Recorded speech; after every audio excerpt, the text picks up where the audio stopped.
Soft landings don't happen. The recession noises continue to get louder and louder. Oil is down big again. The curve flattening almost into contango today. Gasoline too. Interest rates are falling all over the world. September is over. We might end up wishing we could go back and experience bond sell-offs all over again. Let's check where we are. Currently, oil prices, the front month contract at 75.70. The sell-off is accelerating. And more importantly, as I mentioned in yesterday's video, the 1 month calendar spread right up front, the front two contracts, that's down to just 3 pennies in between them. We're within sight, a hair's breadth of contango again. The 3 month spread, the more important 3 month spread, just 38 cents. That one was about $6 back in September. And contango, this flip from backwardation to contango, is an important signal, as you can see on the chart here. When the oil curve, the WTI futures curve, is in backwardation, oil prices tend to be rising. And the economic circumstances behind rising oil prices tend to be more favorable. But when the curve goes into contango, oil prices tend to be weaker and the economy tends to be going in the wrong direction. So a flip back into contango is indeed a signal that the market is perceiving weaker fundamentals for oil as well as the overall economy, the overall economic picture, all of it. This is very reminiscent, more and more so, of 2018 heading into 2019. We had all of the same essential ingredients. We had Fed officials more worried about inflation, doing rate hikes, talking about the risks of a tight labor market in the face of skeptical markets, inversions in places like Eurodollar futures, RIP. Also swap spreads, as we're going to talk about a little bit later. A bunch of other indications suggesting that it was not going well. And remember, October into November of 2018, oil prices suddenly started to fall. The oil curve shifted into contango after being very steeply backwardated during the summertime. It sounds really familiar, doesn't it? And oil prices would continue to go lower. Interest rates would follow with them. We hit a landmine and eventually what became an actual outright recession around the world. The Federal Reserve was never quite ready to declare one, but if you recall, they stopped hiking rates and they started cutting them in 2019. Unexpectedly, of course. So there's a lot of the familiar ingredients here working as 2023 winds down and becomes 2024. There's some key differences, but the general theme, the general gist is largely the same. So when we go through all of the updates for what's going on, the recession noises that are getting louder and louder, remember, soft landings don't happen. Soft landings never happen. And the recession, renewed recession, might be the least of our troubles here if we continue to move in the same direction as fast as some of these numbers indicate. We've got a lot of numbers to go over, update on the marketplace, and we got to hear from Jay Powell what he has to say about how surprised the econometric models are whenever the economy does something they don't calculate. I'm Jeff. This is Eurodollar University.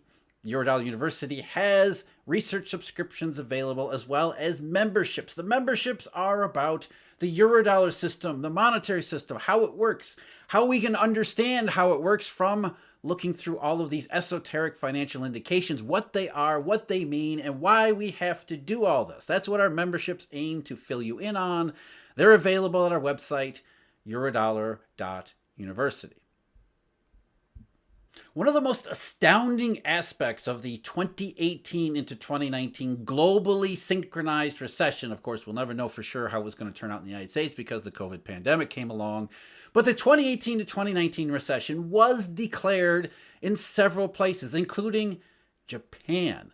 But the Japanese didn't realize that the economy there was in recession until July of 2022. No, I'm not making this up. They did not declare, the Cabinet Office did not declare official recession in Japan until last summer, 3.5 years later. But when they did, they said, you know what? Yep, October 2018, that was the month that we hit the top. That's the month that we hit the peak. And it was not just Japan. Many places around the world, especially in Europe, they continued to show weakness heading into 2019 that even made the Fed say, ooh, boy, we better stop cutting. We better stop hiking rates here and start thinking about cutting them, just as markets were pricing. And it was Jay Powell earlier today who, boy, he gave a really interesting speech about this very topic, not necessarily recession, about the inability of economists and their econometric models to forecast what he called surprises in the economy. And he was giving the speech at the Federal Reserve Board's Division of Research and Statistics, celebrating their 100th anniversary. And I mean, here, let me read it to you. Even with state-of-the-art models and even in relatively calm times, the economy frequently surprises us. But our economy is flexible and dynamic and subject at times to unpredictable shocks, such as a global financial crisis or a pandemic or just recessions along the way. At those times, forecasters have to think outside the models. Translation, our math is genuine crap.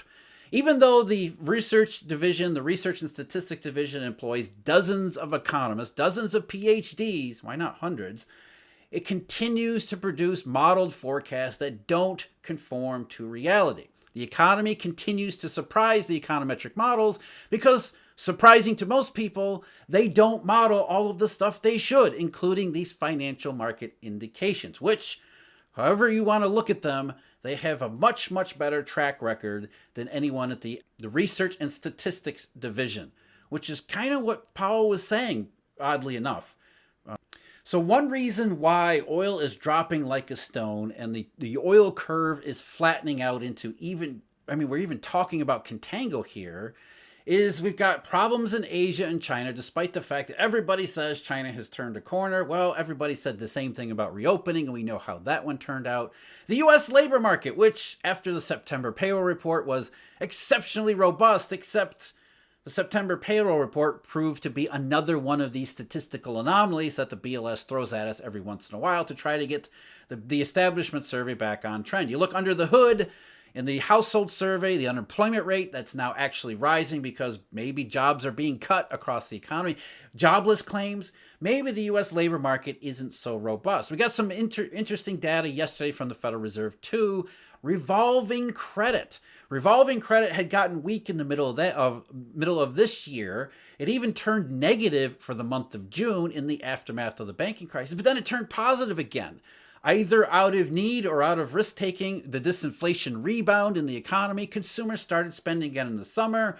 Well, the September figure for seasonally adjusted consumer credit in the United States, that was a low-level increase, just $3.1 billion, among the lowest of the entire cycle, going back to 2021, suggesting, again, the disinflation rebound in the U.S. is over too.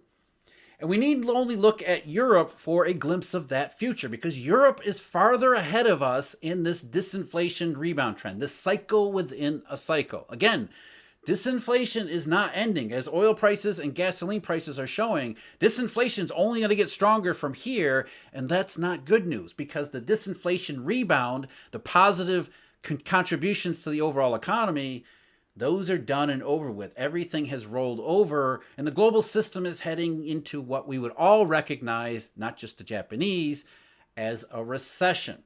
And it is much, much worse in Europe. And out of Europe, its largest economy, what used to be the engine of European growth, the German economy, is looking truly, truly ugly at this moment.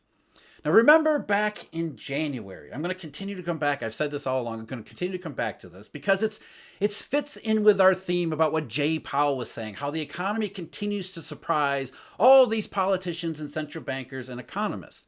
It was German Chancellor Olaf Scholz who in January 2023, earlier this year, said, "I am absolutely convinced this will not happen. Germany going into recession." Well, Germany was already in recession when he said so. But more importantly, the German recession looks to be getting a whole lot worse, even though they've been in it for an entire year, going back to the fourth quarter of last year, back when curves inverted. Curves got that one. They absolutely did. They've nailed several recessions already. The U.S. is just, again, further back in the pack. But the German economy has been in recession since the fourth quarter of last year. And as I said, even Olaf Scholz is recognizing it's going to get a lot worse. Though, as usual, the language he uses is, well, here. After receiving the report on weak economic predictions at the Chancellery, Scholz said Germany's export-reliant economy was currently experiencing a weak phase due to tepid demand for its manufactured goods in key global markets. As things are a little lacking there at the moment, we are also noticing this, Scholz said, before listing initiatives his government is taking to boost business activity. Back to Scholz. We have to make sure now that we get back on track and stimulate growth. That's why we're confident. And he's been confident the entire year. But notice what they said. Not only did the German forecasting office get it wrong about the German economy, and now they're saying, yep, Germany's going to contract this year, and we're not looking for a whole lot of growth next year, maybe under a percent if we're lucky. So not only they downgraded their forecast, listen to what they're saying here. A weak phase due to tepid demand for its manufactured goods in key global markets. And that's the part that's really reminiscent of 2018. They all blamed trade wars back then and the tariffs from the Trump administration when it was Eurodollar cycle number 4. It was a globally synchronized recession that we could see in trade terms first and foremost. Trade was where it got weak first. We saw Germany fall off early in 2018, and by the time we got to the end of that year, it was clear the entire global economy was in trouble, even if it took the Japanese 3.5 years later to say, yep, it was really that bad.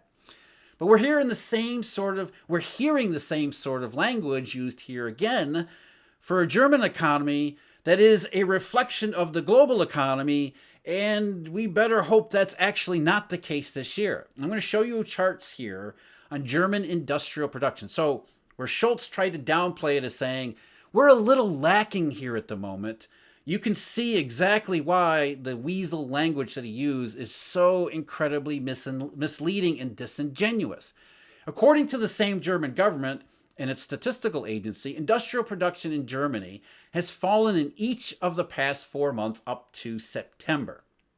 So that's 4 straight months during this third quarter renewed swoon, the end of the disinflation rebound, which for Europe happened sometime in around the second quarter, entering the third quarter. So by the time we get to the summertime in Europe, trouble is already on the horizon. As you can see, the sell-off or the drop-off in industrial output in Germany during the summer months is incredibly steep. It's down not just 4 months in a row, but in those 4 months down 3.4%, which may not sound like much, but that's a 14% annual rate of decline sustained over a 3-month period. That is a sharp drop-off.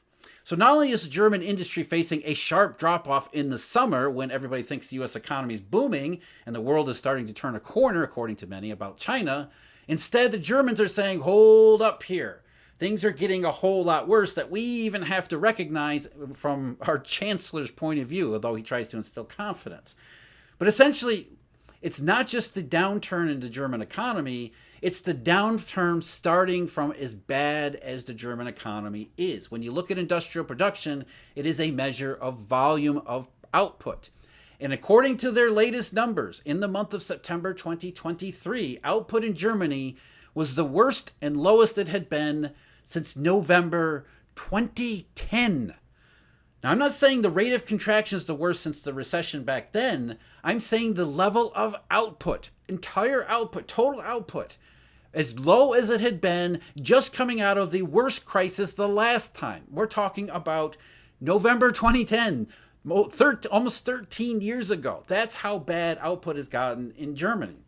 And that's the scary thing here, because as the economy of the post-pandemic era starts to reveal itself, what that means is we're coming out of this nominal funk where everybody had associated nominal growth and price changes for actual economic conditions, where we see by German industrial production, as well as German trade numbers, the volumes in them, just how bad off the global economy is and has been over the last couple years. That has been masked by the increase in nominal prices and nominal revenues. But as that nominal illusion disappears and wears off, the entire global economy has to revert back to what? Its volume levels. And that's the scary thought. And that's what we're starting to see in the marketplace. We went through this massive downturn at the end of last year and into the beginning of this year. Was really a slowdown, pushed some economies into recession. But then the disinflation rebound reignited that misleading interpretation, among other things. So we thought that we avoided the recession when we were just Wile E. Coyote going further off the cliff than we ever thought we could get. And that's where the markets are now saying, uh-oh, it's not just oil. We see it in German rates. We see it in US dollar and treasury rates, global rates. As I mentioned previously, swap spreads is a key indication. US dollar interest rate swap spreads. I keep bringing these up. A negative swap spread, as I've talked about before, and if you want to see what exactly negative swap spreads are out, you can check out the video on that. I won't go over that here. What I will say is that when you see swap spreads compressing, which means they get more negative, or they turn negative if they've been positive, as they did in LIBOR swaps back in the day. But when these interest rate swap spreads turn more negative, that means that there's more demand for hedging because financial participants are increasingly nervous and anxious. And number two, the ability to take on that hedging is impaired because money dealers, who we really depend upon for monetary sufficiency in the world, they're constrained in some way, which leads to the same type of situation that we see in these Eurodollar cycles, which is swap spreads go down, oil prices go down, the oil curve goes into contango. There's nothing good in the real economy. Just recently, we saw the US dollar interest rate swap spreads, the 30 this week, yesterday, Monday and yesterday.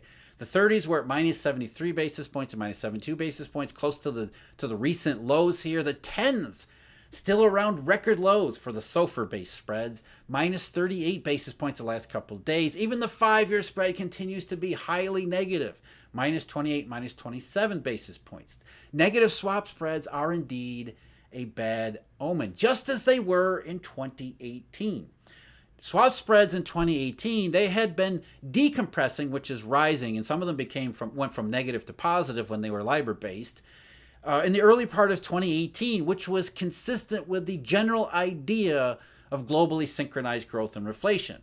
But swap spreads, which oftentimes are a lagging indicator, they began to turn around in the summertime. You saw the 30-year swap spread roll over and start to compress all over again, become more negative around July into August. And by the time we got to October, November, and December of 2018, they were already heading lower. The 5 and 10-year swap spreads, they had stopped decompressing and went sideways to a little bit lower through the summertime, into the fall, into October. But after October, November and December in particular, the 10-year and 5-year swap spreads, they were compressing too. So again, more bad omens in 2018 that are recurring in 2023.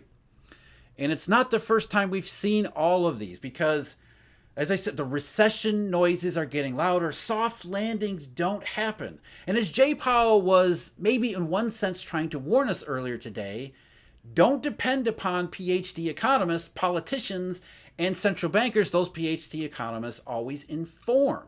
Instead, just look at something as simple as oil. Oil is easy and intuitive to understand. Forget even about contango versus backwardation. We've got massive supply restrictions that the big oil producers around the world have said they're going to maintain, which should be hugely supply positive, especially if the economy is even performing minimally. And yet here we have oil prices going down as they have since September 27th. Gasoline prices getting incredibly low. They're down at the lowest today that they've been since going back to last December. So energy prices, despite supply restrictions, energy prices are falling in pretty rapidly. That tells you, along with everything else, don't listen to Olaf Scholz. Listen to Jay Powell when he says, don't listen to people like Jay Powell. Soft landings don't happen, and the markets are saying we're now going to get a heavy dose of reality. You really should check out that video on swap spreads. It is an incredibly important one. It's incredibly important to understand what's going on in them. That's the video that's linked below me. Huge thank you to Eurodollar University subscribers and Eurodollar University members, and thank you very much for joining me. Until next time, take care.